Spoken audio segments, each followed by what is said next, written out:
Hi there. So welcome to this special anniversary YouTube series. We are celebrating 16 years of being very happily married. Fine girl, are you happy? You ask me that question all the time and you know the answer. I have a special song I always sing to make her laugh. So I'm going to sing it. My baby, my baby. You actually did that on camera. You're not Anytime I want her to smile, for sure, I sing that song. They have another one I sing, but I can't sing that one in public. It's not for public consumption. I should say it.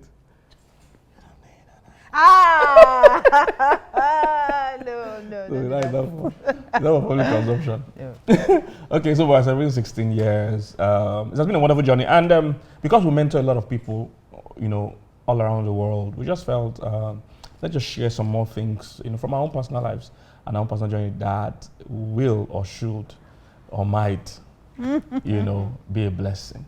Yeah, I'm sure it will be a blessing to you guys. We're going more personal this time, letting you know the full story. Yeah. I'll try to keep it as short as possible. So it's a series. So, and don't forget, if you have not subscribed to our channel, I don't know what on earth you're waiting for. And make sure you like our turn on notifications, like and comment on the videos.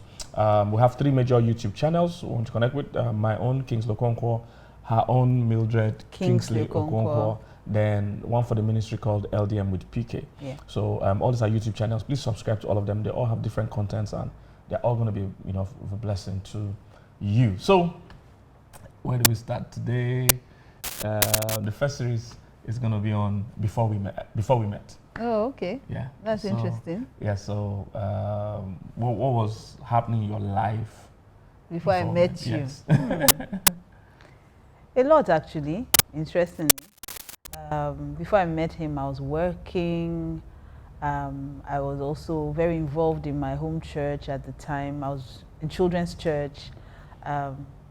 Absolutely love children. I still do. I think if I stop pastoring, I'll probably go back to children's church. Yeah, I think. I also think I should have been a teacher, but that's story for another day. So a lot of stuff. And then I was in a relationship. With someone else, a doctor who was doing his master's in the UK. So we had dated for a while. I'd done a lot of long distance dating. So we did long distance for almost 5 years, interestingly. Wow. For 4 years. The last year we were together before he went to the UK to do his master's. I guess that was it. And I gave my life to Christ very early. So I was born again from secondary school. So I was kind of really involved in the things of God. Had my moments too when I backslid and all that, but I came back as quickly as I could. And my life was going fine. Absolutely. Most of what I thought it should be at that time. Okay, interesting. Before we met, I got saved as a teenager. My life has been kind of fast, so I did all the bad things very quickly. So, as in my early teens, I was already smoking weed, carrying a pistol, visiting brothels, carrying prostitutes. So this was early teens. So I was already. I'm usually fast like that. So I served Satan well. I served him well. So I was doing all the bad things, and along the line, I got saved, and I also started ministry. I think a year plus after I got saved, God called me to start David's Christian Center. Then we started as a youth fellowship. So I was just 19 or thereabout, about 19. Yeah, no, 20. Okay, 20. Okay, crossing between 19 and 20, that range. So that's when I started David's Christian Center, and interestingly, we're also celebrating 25 years 25 of amazing ministry years. this week also. So it's amazing. I can't even believe it. Yes, but you're not old because you started really young. I better not be old. I'll live forever. Even if not the earth, we are living forever. We have eternal life now. Yeah. So I started ministry early. So I was basically, consumed with the things of God. I love God, and that's one of the things I wish young people could understand. Your single years are not just years for you to use to wait for marriage. That's not what it's for. single years are for you to serve the Lord. In fact, the Bible is clear about that in 1 Corinthians 7. It said those that are single, they only bother themselves with pleasing the Lord. That is where the action is, and people don't get that. They just want to, looking for who to marry, looking for who to date. No, I was not interested in any of these things. I was just interested in finding purpose, finding myself, finding God, and so I found out I was called to ministry, started ministry, went to Bible school. The single years are for you to develop yourself, to prepare for life, not just prepare for marriage, but prepare for life, because marriage is just a part of life. It's not, marriage is not life. Okay, people don't get that. In fact, just I'm a relationship coach. If not, I would like to tell people that, look, you will succeed in marriage not just by only listening to relationship messages. I know I have subscribers, I have guys that love and support us. Please keep watching, but you can't succeed in marriage just by only watching my channel. You have to watch some financial coaches. You have to listen to, people that talk about your character, other things. Because, what makes marriage work is a combination of many things. So you can't just listen to only love, romance, and love song. You jump from love message to love song to love book. You can't succeed that way in marriage, because you need to learn finances, learn management, learn character, learn communication. There are so many things, all right? So I got saved, started ministry, passionate about God and the things of God. And as I started to grow, that's when I started to, and another good thing was that I learned how to both hear God and walk with God even before marriage. Many people want to hear God for the first time, when it comes to marriage. No, I'd learned how to use my faith, because you see how those things played out as we continue the story. I've learned how to use my faith, learned how to hear God even before I met this girl. So that's what I was doing. Yeah, interestingly, I think that's one of the things that I did more of, building my spiritual life before I got married, because at that time, the responsibilities are fewer. I'm not thinking what would everybody eat. My mom was thinking what would everybody eat. I'm not thinking of house rent. I wasn't thinking about a lot of things, because at the time I was living with my parents. I was working, but I was living at home, so I wasn't really thinking about a lot of things. So I spent a lot of time grooming myself spiritually, knowing how God speaks to me, understanding the dynamics of what God wants to do with my life, investing in prayer. So hours on end, I could go fasting, hours on end praying in tongues. I mean, a lot of that doesn't happen so much these days, because you can't pray 10 hours straight. You have things to do. You have kids. You have to pay bills. Exactly. They're going to jump on you even if you try to. And I'm thinking, what will everyone eat? I'm trying to sort out a lot of other things, but then it was just me, my life, and what God wanted me to do with my life. So I spent a lot of that time investing in knowledge as well. I read a lot. As a single person, I read a lot. That's the time. Everything. I was a voracious reader. I read everything. In fact, one of my friends used to tease me back then that she would catch me reading an encyclopedia. Yes, I used to read the encyclopedia. I read everything. I read about everything you can imagine. So I did a lot of reading. I did a lot of watching TV as well. Because back then, that was really how you would learn a lot of stuff. So I used to watch a lot of things. It really helped me, really helped me. My prayer time, my investing in knowledge, investing in my health, in my life, a lot of things. Because you mentioned you were in children's church and things like that. And it's interesting that, being in children's church really framed a lot of the things that I do today, because taking care of children can sometimes be a very thankless job. So because children can seem entitled, and that's the truth. I'm looking for the word. I'm careful. I'm trying to be careful. I think children don't even know that they're supposed to give back. That's the word. They don't know they're supposed to give back. They're there to be taken care of. Pastor K. That's what I didn't want to say.